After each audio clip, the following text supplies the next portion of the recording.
MG super 30 লৈ আহিছে শিক্ষাৰ্থীসকলৰ বাবে এটি সুখবৰ। আগন্তুক 9 মাৰ্চ 2024 ইংৰাজী তাৰিখে এমজি সুপাৰ 30ৰ উদ্যোগত অনুষ্ঠিত হ'বলৈ গৈ আছে টেলেণ্ট চাৰ্চ পৰীক্ষা।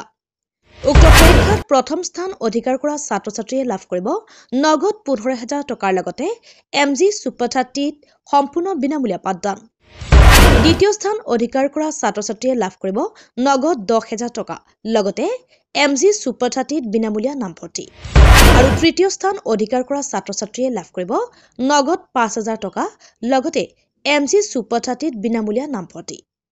ইয়াৰ উপৰিও পৰীক্ষাত ভাল ফলাফল দেখুৱাব পৰা ছাত্ৰ-ছাত্ৰীয়ে লাভ কৰিব ৰেহাই মূল্যত সেৱা। আপোনাৰ সন্তানক এই সুবৰ্ণ সুযোগ লাভ কৰাব বিচাৰে নেকি? তেন্তে পলম নকৰি আগন্তুক 9 মাৰ্চ 2024 ইংৰাজী তাৰিখে এমজি সুপাৰ 30ৰ টেলেণ্ট চাৰ্চ পৰীক্ষাত অৱতীৰ্ণ কৰাওক আপোনাৰ সন্তানক। পৰীক্ষাৰ ৰিপৰ্টিং টাইম ৰাতিপুৱা 11 বজাত আৰু পৰীক্ষা আৰম্ভ হ'ব আবেলি 12:30 বজাত। পৰীক্ষা কেন্দ্ৰ Mahatma Gandhi senior secondary school, Bhalukdubi, Goalpara.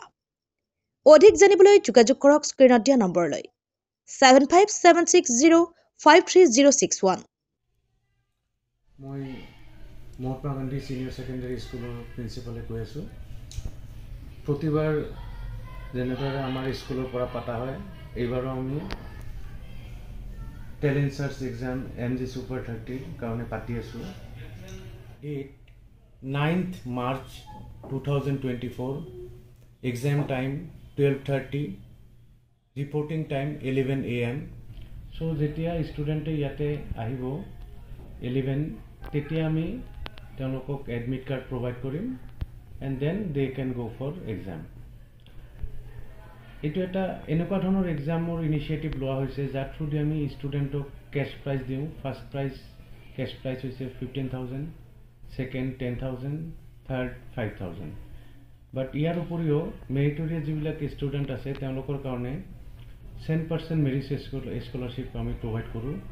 আৰু এইটো ইনিচিয়েটিভ আমাৰ তৰফৰ পৰা এই কাৰণে লোৱা হৈছে যাতে আমাৰ নামনি অসমৰ অঞ্চলৰ যিবিলাক মেৰিটৰিয়াছ ষ্টুডেণ্ট আছে তেওঁলোকে যাতে ইয়াতে এটা ভাল অপৰচুনিটি পায় এট এ ভেৰি নমিনেল কষ্ট। আৰু যিবিলাক ভাল টেলেণ্টেড ষ্টুডেণ্ট তেওঁলোকক আমি গাইড কৰি নিটৰ কাৰণে আৰু জেইৰ কাৰণে প্ৰিপেয়াৰ কৰাওঁ। চ' মই আটাই ৰাইজক অনুৰোধ জনাইছোঁ যাতে তেওঁলোকে আমাৰ যিটো এক্সাম আছে তাতে নিজৰ ষ্টুডেণ্ট যিবিলাক আছে, টিচাৰ হওক অভিভাৱক হওক, তেওঁলোকে যাতে এই এক্সামত পাৰ্টিচিপেট কৰাৰ কাৰণে ষ্টুডেণ্টখিনিক মটিভেট কৰে আৰু 9 মাৰ্চত আমাৰ ইয়াতে উপস্থিত হৈ এক্সামত যাতে পাৰ্টিচিপেট কৰে। এইটোৱে মোৰ ৰিকুৱেষ্ট। Thank U.